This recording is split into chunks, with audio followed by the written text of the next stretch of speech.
Assalamualaikum warahmatullahi wabarakatuh. Salam semangat dan bahagia untuk Bapak Ibu guru hebat di Indonesia. Perkenalkan, saya Nirmala Sari, guru informatika di SMP Negeri 1 Tanjung Jabung Barat, Provinsi Jambi. Saya adalah kandidat apresiasi GTK tahun 2025 kategori guru transformatif. SMP Negeri 1 Tanjung Jabung Barat terletak di pusat kota Kuala Tungkal. Fasilitas sekolah sangat memadai, jaringan internet yang mudah diakses, dan rata-rata semua murid memiliki handphone pribadi. Situasi ini membuat murid semakin akrab dengan budaya luar. Mereka mudah meniru tren digital global, namun belum mengenal budaya daerahnya sendiri. Sebenarnya kreativitas mereka tinggi, tetapi masih perlu diarahkan agar berakar pada identitas lokal. Sebagai guru informatika, saya tidak hanya berfokus pada teknis penggunaan komputer saja, namun juga akan mengembangkan kemampuan berpikir siswa dalam menghadapi masalah nyata. Saya melihat bahwa konsep komputasional dan design thinking yang menjadi dasar pembelajaran informatika dapat diterapkan secara luas melalui kegiatan kokurikuler berbasis budaya seperti membatik. Membatik dan teknologi sama-sama memiliki pola pikir yang sistematis dan terstruktur. Dari sini lahirlah ide Batik Anak Ujung Jabung, transformasi kokurikuler dalam penguatan karakter melalui komputasional dan desain thinking. Dari ide menjadi desain, dari desain lahirlah karya, dari karya tumbuh menjadi karakter. Kegiatan dimulai dengan tahap pengenalan dan eksplorasi budaya lokal. Siswa diajak untuk mengenali potensi dan simbol khas daerah Kuala Tungkal. Selama proses kegiatan kokurikuler, saya berkolaborasi bersama rekan guru lintas mata pelajaran supaya lebih kontekstual dan menyentuh berbagai aspek belajar murid. Tahap selanjutnya adalah pembuatan desain motif batik. Murid mulai menuangkan hasil pengamatan menjadi ide visual berupa sketsa motif batik. Pola baru yang ingin kamu ciptakan, itu boleh. Murid mengenali pola bentuk dari alam sekitar dan menyederhanakannya menjadi motif yang mudah diaplikasikan tanpa kehilangan makna asalnya. Mereka menggambar bentuk sederhana yang mewakili identitas lokal, seperti flora, fauna, dan objek, dengan mempertimbangkan keseimbangan irama dan keselarasan motif.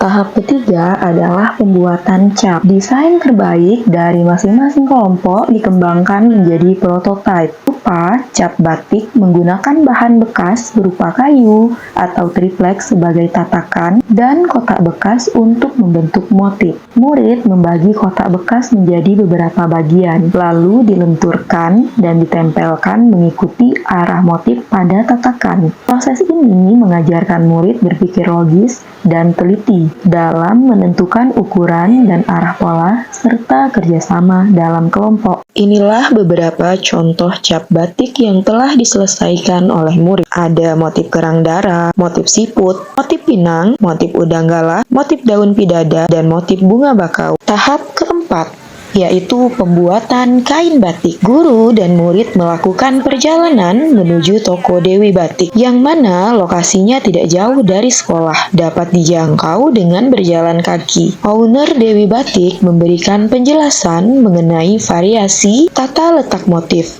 agar murid mendapatkan inspirasi saat melakukan pengecapan nanti. Nah, yang ini SMP Negeri 1 Tanjung Jabung Barat siap membuat. Setelah itu, kami melakukan perjalanan menuju rumah produksi Dewi Batik untuk praktik langsung pembuatan kain batik. Sebelum proses pengecapan dimulai, murid terlebih dahulu mendengarkan penjelasan dari ibu owner Dewi Batik. Murid memperhatikan dengan antusias, memahami setiap detail proses. Mereka belajar langsung dari ahlinya. Kemudian, murid diberi kesempatan untuk uji coba. Iya, kompornya hidup, makanya panas. Bahkan, saya juga sangat antusias ingin mencoba. Memahami bahwa membatik bukan sekedar seni, tetapi juga ketelitian, kesabaran, dan rasa cinta terhadap budaya. Setelah demonstrasi selesai, murid melakukan pengecapan menggunakan cap buatan mereka sendiri. Mereka belajar menyeimbangkan antara kekuatan tangan, suhu malam, dan ketepatan pola. Beberapa kali terjadi kesalahan, namun di sanalah proses belajar yang sebenarnya terjadi. Dari setiap cap yang menempel di kain, tumbuh rasa bangga dan kepercayaan diri. Anak-anak menyadari bahwa mereka bukan sekedar meniru, tetapi benar-benar menciptakan karya batik khas mereka sendiri. Batik Anak Ujung Jabung. Setelah proses pengecapan selesai, kegiatan dilanjutkan dengan tahap pewarnaan kain batik. Di tahap ini, Ibu owner menjelaskan cara mencampurkan warna, menentukan tingkat kepekatan, hingga pemilihan warna yang sesuai dengan corak motif batik. Masing-masing kelompok mulai mencoba untuk mencelupkan kuas ke dalam wadah pewarna. Lalu mereka menggosokkan warna tersebut ke kain batik sambil tertawa riang gembira bersama anggota kelompok. Mereka saling bergantian dan melakukan hal tersebut hingga kain batik penuh dengan warna. Saya melihat kegiatan ini bukan hanya soal mewarnai kain, tetapi juga tentang bagaimana murid belajar berpikir teratur dan mencari solusi. Setelah proses pewarnaan selesai, anggota kelompok bersama-sama mengangkat kain batik mereka untuk dijemur. Suasana terasa hangat dan penuh kekompakan. Mereka saling membantu, menyesuaikan langkah, dan mencari tempat terbaik agar kain cepat kering. Setelah kain batik dijemur dan warnanya mulai mengering, kemudian dilanjutkan ke tahap pencelupan water glass. Tahapan ini bertujuan untuk mengunci warna agar lebih kuat dan tidak mudah luntur. Setelah kain batik direndam dalam water glass selama kurang lebih 3 jam, kegiatan berlanjut ke tahap pencucian. Murid bekerja sama, mencuci, membilas, dan memeras kain dengan penuh semangat, menunjukkan bahwa nilai gotong royong dan tanggung jawab benar-benar hidup dalam diri mereka. Kain batik masuk ke tahap perebusan. Proses ini dilakukan dengan hati-hati dan penuh tanggung jawab. Setelah melalui seluruh tahapan, akhirnya kain batik pun selesai. Wajah-wajah mereka tampak bahagia dan bangga melihat hasil karya mereka sendiri. Melalui kegiatan transformasi membatik berbasis komputasional dan design thinking, saya belajar bahwa teknologi bukanlah lawan budaya, melainkan jembatan yang menghubungkan kearifan lokal dengan dunia modern. Kegiatan kokurikuler ini mampu menumbuhkan 8 dimensi profil lulusan. Bagi saya, inilah makna menjadi guru transformatif. Ketika pembelajaran mampu menghubungkan logika dengan estetika, teknologi dengan budaya, dan ilmu dengan karakter. Momen yang membanggakan. Fashion show batik Anak Ujung Jabung. Murid tampil penuh percaya diri mengenakan batik karya yang mereka rancang dan buat sendiri. Inilah transformasi nyata. Kegiatan kokurikuler menjadi ruang belajar bermakna, membentuk pelajar yang berkarakter dan adaptif di era digital. Saya salah satu guru kearifan lokal.